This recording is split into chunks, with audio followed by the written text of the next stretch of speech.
ദൈവത്തിന് സ്തുതി. സ്നേഹമുള്ളവരെ, എസ്തേറിന്റെ പുസ്തകം 6-ാം അധ്യായം 1 മുതൽ 7 വരെയുള്ള വചനങ്ങളാണ് നമ്മൾ വായിക്കുവാൻ പോകുന്നത്. ഈ ദൈവവചനം നിങ്ങളുടെ ഹൃദയങ്ങളിൽ രൂഢാമൂലമാകട്ടെ, വലിയ വ്യത്യാസങ്ങൾ ഉണ്ടാകട്ടെ, വലിയ അനുഭവങ്ങൾ സൃഷ്ടിക്കട്ടെ. യഹൂദരെ നശിപ്പിക്കാൻ കൽപ്പന. കത്തിന്റെ പകർപ്പ് അഹസ്വേരോസ് മഹാരാജാവ് ഇന്ത്യ മുതൽ എത്യോപ്യ വരെയുള്ള 127 പ്രവിശ്യകളിലെ ഭരണാധിപന്മാർക്കും അവരുടെ കീഴിലുള്ള നാടുവാഴികൾക്കും എഴുതുന്നത്. അനേകം ജനതകളുടെ ഭരണാധിപനും ഭൂമി മുഴുവൻ്റെയും യജമാനനുമായ ഞാൻ അധികാരനാട്യം നടത്തി എന്ന് എന്നെ തന്നെ ഉയർത്തുകയല്ല ചെയ്തത്. പ്രത്യുത എല്ലായ്പ്പോഴും ന്യായയുക്തവുമായ ദയാപൂർവവുമായാണ് ഞാൻ പ്രവർത്തിച്ചിട്ടുള്ളത്.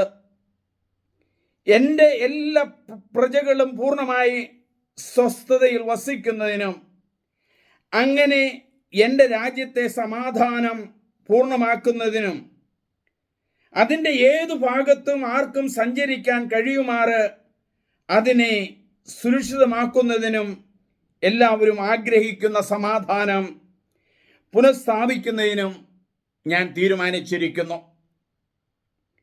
ഇത് എങ്ങനെ സാധിക്കുമെന്ന് എൻ്റെ ഉപദേശകരോട് ചോദിച്ചപ്പോൾ, ശ്രേഷ്ഠമായ ജ്ഞാനത്താൽ നമ്മിൽ ആരെയും അതിശയിക്കുന്നവനും സുസ്ഥിരമായ നന്മനസ്സും ഇളക്കമില്ലാത്ത വിശ്വസ്തതയും കൊണ്ട് അതിവിശിഷ്ടനും രാജ്യത്ത് 2-ാം സ്ഥാനം നേടിയവനുമായ ഹമാൻ ഇങ്ങനെ ധരിപ്പിച്ചു: ലോകത്തിലെ എല്ലാ ജനതകളുടെയും ഇടയിൽ ചിതറിക്കിടക്കുന്ന ഒരു ശത്രു ജനതയുണ്ട്.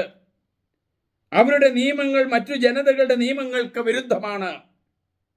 അവർ തുടർച്ചയായി രാജാക്കന്മാരുടെ കൽപ്പനകൾ അവഗണിക്കുന്നു. അങ്ങനെ നാം അത്യധികം ആഗ്രഹിക്കുന്ന രാജ്യത്തിൻ്റെ ഐക്യം സാധിക്കാതെ വന്നിരിക്കുന്നു. ഈ ജനത മാത്രം എല്ലാ മനുഷ്യർക്കും എതിരായി എക്കാലവും വഴിപിഴച്ച വിചിത്ര ജീവിത രീതിയും നിയമങ്ങളും പുലർത്തുന്നു.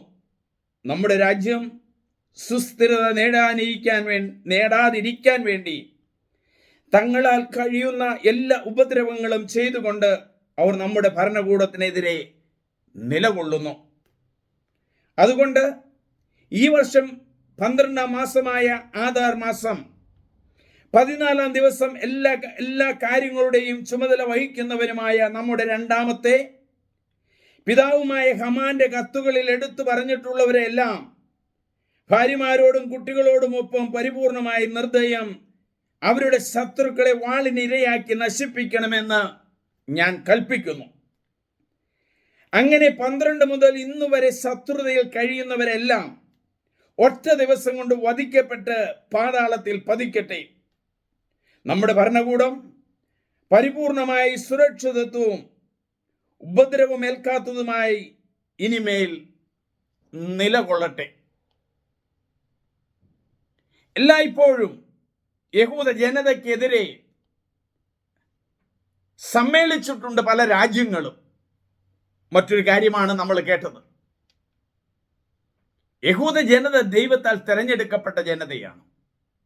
ആ ജനതയ്ക്കെതിരെ ആര് എതിരു നിന്നാലും വിജയിക്കാൻ പോകുന്നില്ല. അവർ യഹോവയിലാണ് ശരണം വെച്ചത്. യഹോവയാണ് അവരെ നയിക്കുന്നത്. ആ ദൈവത്തിൻ്റെ അനുഭവം നിങ്ങൾക്ക് ലഭിക്കട്ടെ. ഇത് മറ്റുള്ളവർക്ക് നിങ്ങൾ ഷെയർ ചെയ്യണം, സബ്സ്ക്രൈബ് ചെയ്യണം.